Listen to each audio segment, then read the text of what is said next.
Lek selendang biru sinden Madangkara wis kulino krungu. Coba aku tak nyuwun pambiyantu karo Mbak Yu Tatin Titot ingkang made in saking Kulon Progo. Kaya apa selendange coba kaya apa? Mangga Yu. Pakai tak tua banget to Yu. Iki dudu oknume Petruke. Iya, iya. Angger wong ora gelem tuwa. Ora mbiyen rasake angger wong wedok ngopo ya angger saya tambah umure malah saya tambah kemayu. Gumun. Ora Mbak Tatin, ora Mbak Lia, ora bojoku mesti senengane kok foto.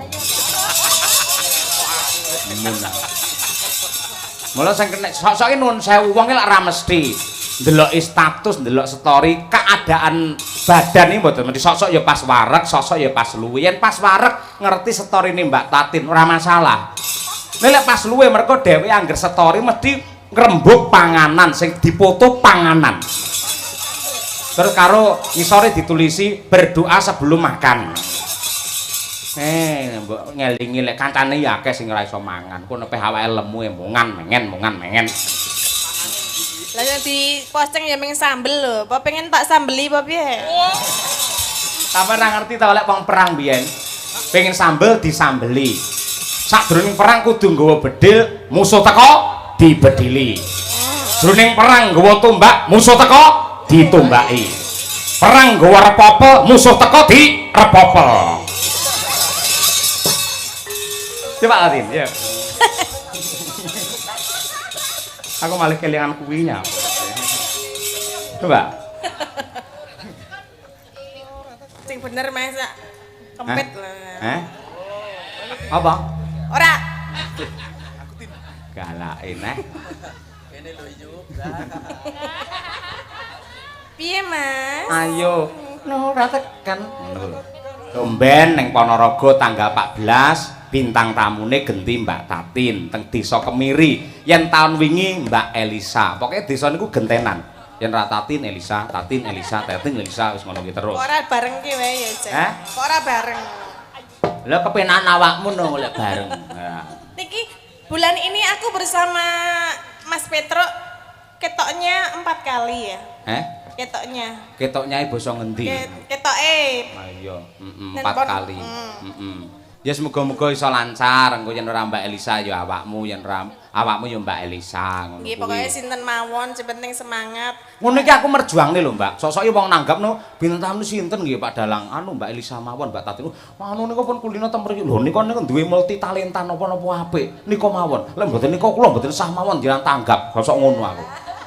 Wong nanggapi manut karo aku. Lah yen ngono ki mbok kowe ngerti ya karo Madangkara, ngerti ya karo aku. Kon piye? Lah gandeng sing lantaran ibarate wong jalan iki jembatane aku, mboknya Pak Dalang semene. Lho, tandha tarima kasih ora kudu duwe, lek duwe akeh tunggale digoleki kenek, liyane ya kenek. Liyane apa contone mang ngomong? Contone?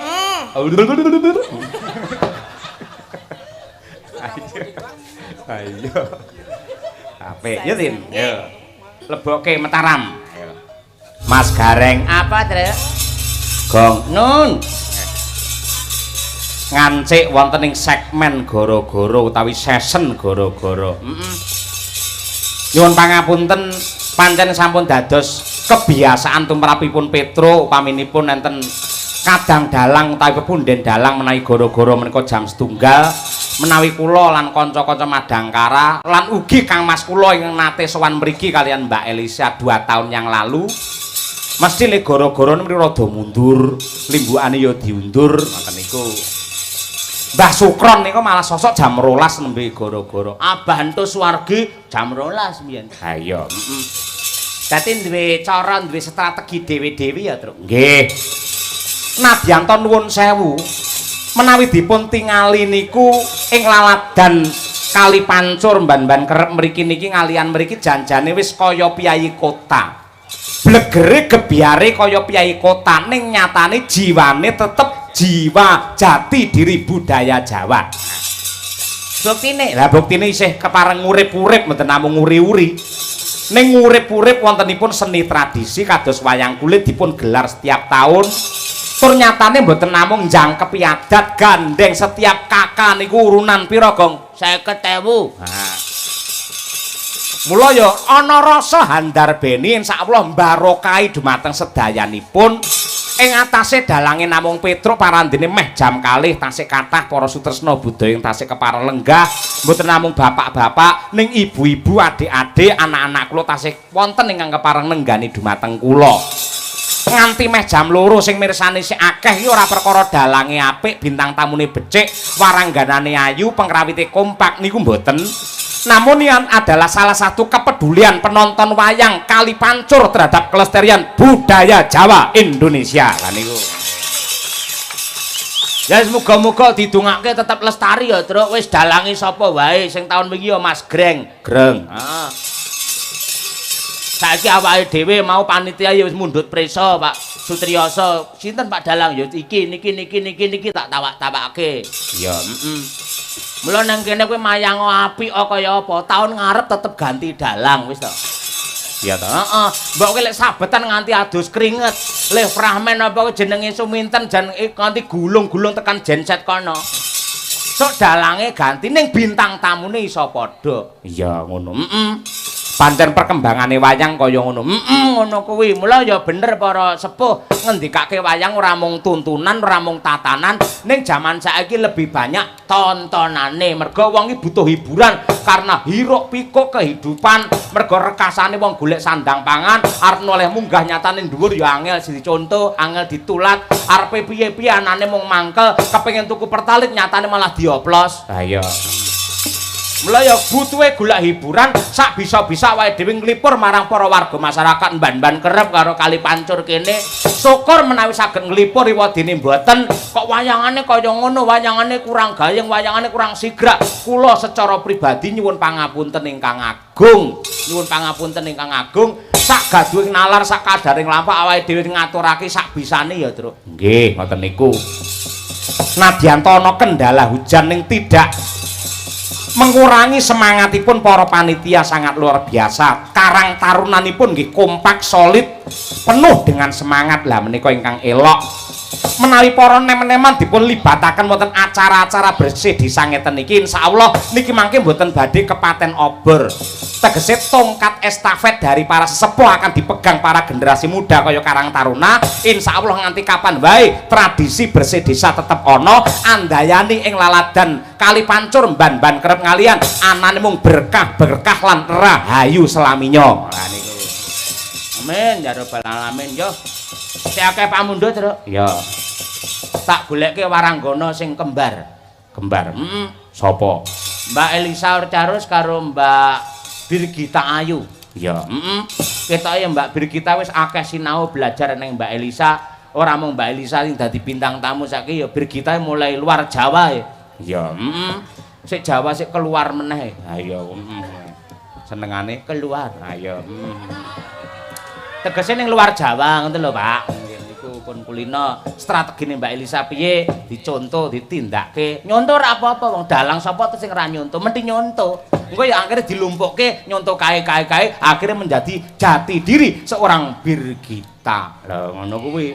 Buktine wingi dihujat karo para penonton ngibarate lemah malah kaya dirabuk dine tletong akhirnya tandurane dadi subur. Lah ngono kuwi. Lah ning luar Jawa wah karo Mas Catur Nugroho wah tenan dhek. ha iya. Semelu marem. Yo berdiri coba kaya apa tukung-tukung Mbak Lisa dan juga Birgita Ayu. Yo.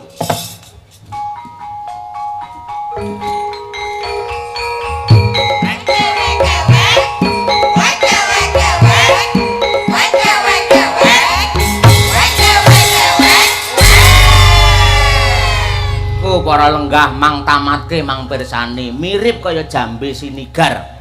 Ora enek sing bosok. Ora enak. Piye plek to? Plek-plek. Padha cantike dedege ya padha. Lah ya. Le apa ki jenenge cantas ya padha. Dedek tiadek ya padha. Dedege ya padha, pakulitane padha, mung bedane lek Mbak Elisa irung duwe pacar, lek Birgita ki solan salin terus. Oh, gonta ganti to? Piye resep kok iso entuk birang-birang ganti ki ora, tapi tambah. Oh, lho. Tuturono Mbak Lisa, iso kaya ngono lho. Jiwa wanitane ana ngendi kaya ngono kuwi. Tambah ki ora apa-apa. Emang kalau memang belum jodohnya ki ora apa-apa bulan. Akeh sing akeh sisan ora apa-apa. Kan masih penjajakan. Penjajakan engko kira-kira ngendi sing paling cocok, paling plek karo kowe ya engko kek plek-plek.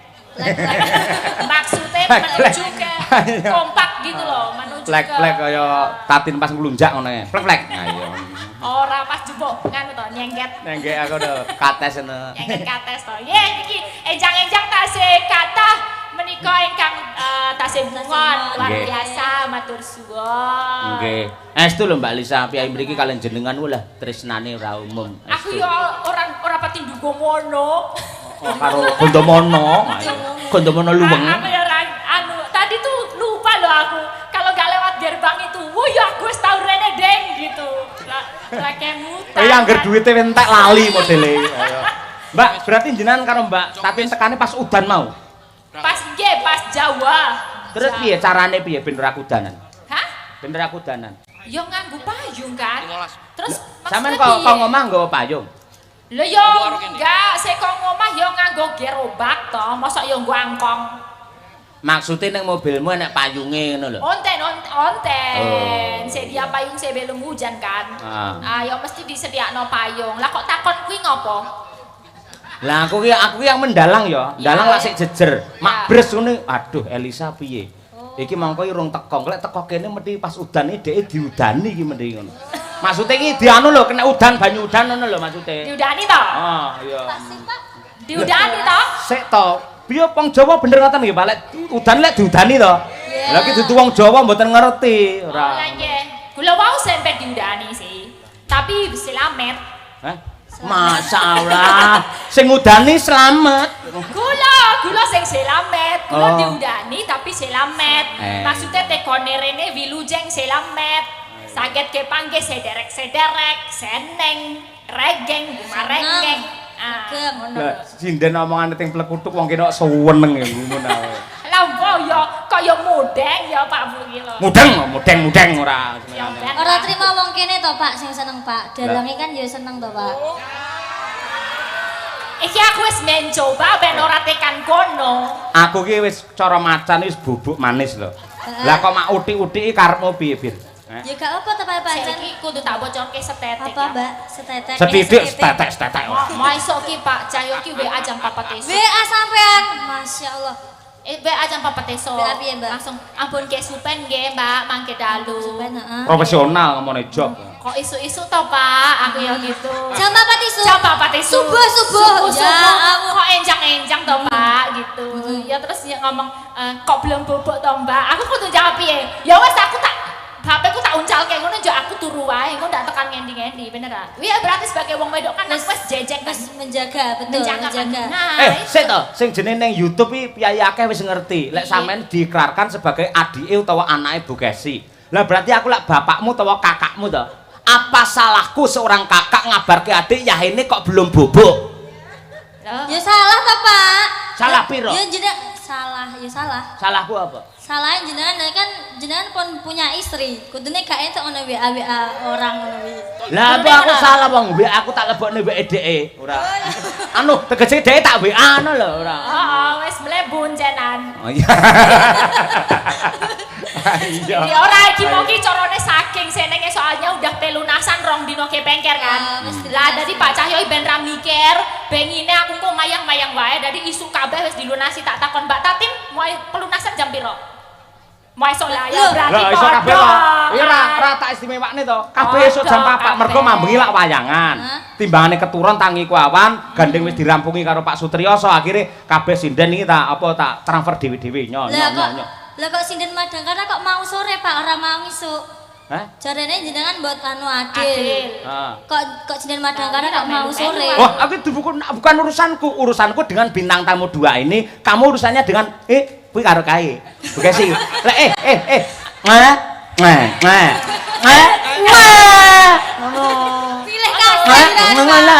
Pilih kasih. Pilih kasih tak dungake dompetmu ilang neh engko Pak. Wah, enggak kepro ora tak jajakne neh kowe ora.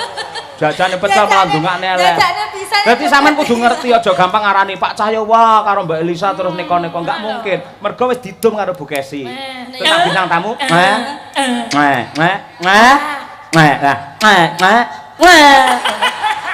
Kompak ngono maksude, kompak. Iya kompak. Seneng ngene iki. Iki mau aku ya mau komen Pak, mumpung iki mumpung. Apa, Mbak? Ini kan tadi ya ana sing komen sorone iki kok ono bintang tamu nganti tekan ngisor jaluk-jaluk duit ngono kuwi. Iki ora kon jaluk saweran ki enggak. Iki jenenge apa? Tema hari ini wayangan ki ngopo iki jenenge? Bersih desa. Bersih desa padha karo Merti Bumi utawa sedekah Bumi. Nah, sing tirakat iki wong sakmene. Ya wiyaga, dalang, sinden, bintang tamu iki dalam rangka tirakat. Nah, tirakat iki carane sedekah, carane setiap desa dewe-dewe. Cara panitia kene, cara masyarakat kene sak duwene. Tadi duwene 15.000 ya lebokke 15.000. Duwene 5.000 ya lebokke. Iki mau duwe 5.000 kira-kira ana susuk 3.000 ya njupuk susuk gitu loh. Jadi emang ngono. Masane njaluk susuk ngono. Lah yo ora do suwi tak kira simbah kok dangku sanget bol golek susuk ning kono. Lah yo iki dewe-dewe.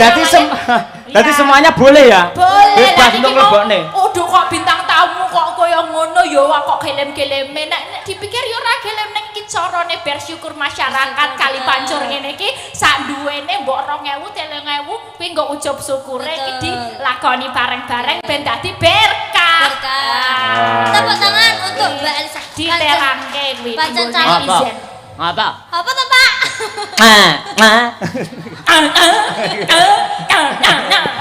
Pancen Mbak Elisa calon dokter, Pak. Jadi ya alah, aku calon dokter. Aku ki ya wis magister, ora suwene ya dokter.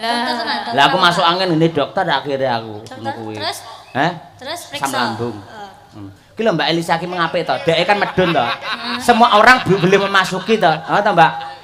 Boleh masuk itu lah. Boleh memasukkan. Lah aku tegese sangat merakyat kaya ngono kuwi. Dadi semua orang boleh masuki ya? Boleh memasukkan, bebas. Dadi, semua orang boleh ya? Boleh. Dalang ya boleh dalang. Boleh aja memasukkan, ya aja neng pakai dulu. Arep memasukkan. Iki kita aja pakai plastik sedekah, Pak, sedekah. Ben ra mikir tekan dindi iki. Oh, kok iso plastik? Biasanya tisu plastik ora. Ya itu mau tak nggone rangke netizen itu loh yang kendelalok gitu ya. Ya tak jelaske. Iki cara desa negara tawa cara, megara tawa tata. Apa kuwi? Oto-oto dipangan Bathara Kala. Mikir aku mikir. Kira-kira kaya ngono ya. Yes, kayak nyanyi apa? Iki podang kuning. Nah, iki pamundhut saka panitia dipandhegani kalian Pak Suwardi. Ayo. Siap. Ngersakake podang kuning. Bawa dijak mboten iki? Hah? Bawa dijak mboten? Dijak no, iki melu nggih. Iki tulisane genah bawa podang kuning. Iki to, Pak? Hah? Tenanan to, Pak? Oh iya, Pak. Aku jujur wong ayo maksamu. Iya. Coba, ayo. Sing junior sik. Ayo, Ibit. Ayo. Nadia Pirpon, Pak? Pak Oh, ajeng bawa, nanti ikut bawa. Tapi kamu wes disikin dulu. Menurut Pak Dalang sutradara kan kamu sak larek ya, diuncalke dulu ya. Lempar dulu deh. Nadyan wujud temung peksi. Saya boten Pak Bu. Saya tak. Kayak regi pinten niku. Ayo. Larang. Remuk. Padak. Seni jaluk dikekke. Tuku larang. Larang. Tambahin boten. Tambahi ya. Opermek napa tambahi? Tambahi no. Ben marem. Cengkoke sing biasane napa sing mboten, Pak? Si dari kok kakean takon yo Pak yo. Ayo takon, bar takon-takon bar isu njaluk undaan. Birbit.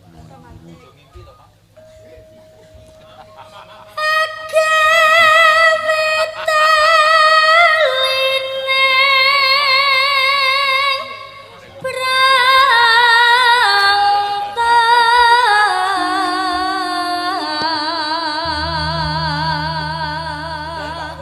Nanane.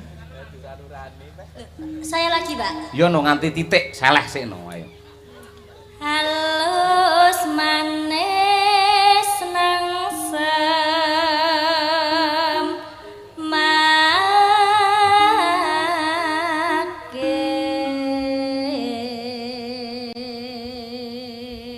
Hop, lah titik ngene penak. Ayo. Terus? Iya, Pak. Hah? Lah. Maksudnya sing Teros niku lajeng ajeng sinten ngaten. Oh, alah kuwi itu. Tak kira lan jenengan arep mata sinten ngoten. Oh, nggih ajeng Bapak. Tadi udah naik belum ya? Menawi badhe nembang mriki, Mbah Trima wong ngendikane bahwa ajeng nembang mriki kok. Mriki, Mbah. Mriki, mriki. Bapak pundi? Oh, nek ngatur. Ngatur yo, ngatur. toyan, Oh. toyan. Ngatur. Ngatur.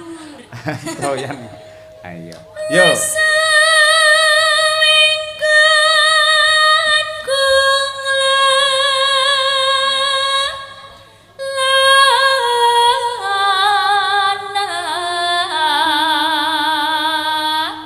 Nonen. Malah ngajari. Jenenge dalange pantes yo ngono, salah. Oh lah iya. Biyen biasane aku piye-piye kowe meneng ae saiki protes ae ora. Ya kan ada perkembangan, yang namanya cerita itu ada kembangannya. Nek rano protes-protesnya nggak ada semburan-semburan cinta. Wah, Betul, betul. sudah mengakui dia telah menyemburkan cinta. Wah, iya. Cinta karet cetas. Aduh. Golek isi podang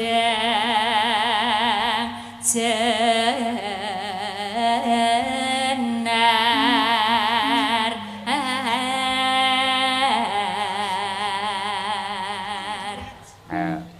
Lah niku sampun, Mbah. Mbah, Sios boten. sios boten, Mbah. Mumpung tesih kalih larik niki. Wah. Serung rampung le pipis. Nggih, pun niki sampun. Pak. Wah, mriki Mbah Trima, Mbah, mriki, Mbah mriki. Niki, Mbah. Minggat. Nika, Mbah, tasih kalih larik niki. Wah, heeh digembol. Samune, Mbah, jalane, Mbah. Seselane niku lho. Selane. Mriki ya Mbah, ampun mudhun sindene kula bingung nang kene mati kutu nang kene. Ora nek kancane. Nggih, di sini aja Mbah Trima. Nggih. Walah, apa ya? Apa iki, Mbak? Iki sang ketua panitia, tepuk tangan untuk Mbah Trima luar biasa. Sehat, Mbah. Wah, matur sembah nuwun. Nggih, mungkin dipun baca Pak Dalang nih. Yo sampean no. Kula mawon. Lah kan sampean wis dadi astradaku. Oh, Ayo. iya, oke. Mriki, Pak. Oh, kungkung. Kung.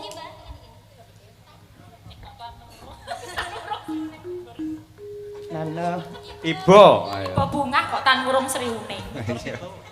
Nggih neraske bawa. Ibu. Iba bunga ing atiku. Tepuk tangan.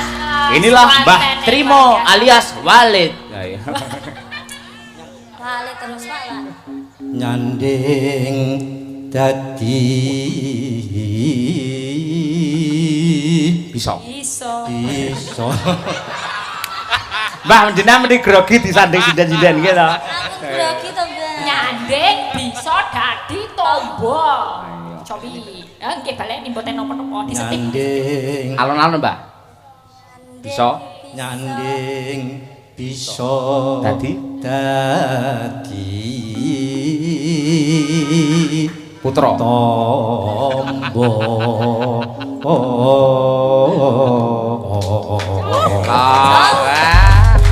Mula kali pancur sregep wayangan mung ketua panitiane piye budaya kados makaten Mbah jenengan niku. Cah kene omahe kono. Napa niku? Nggih. Nggih.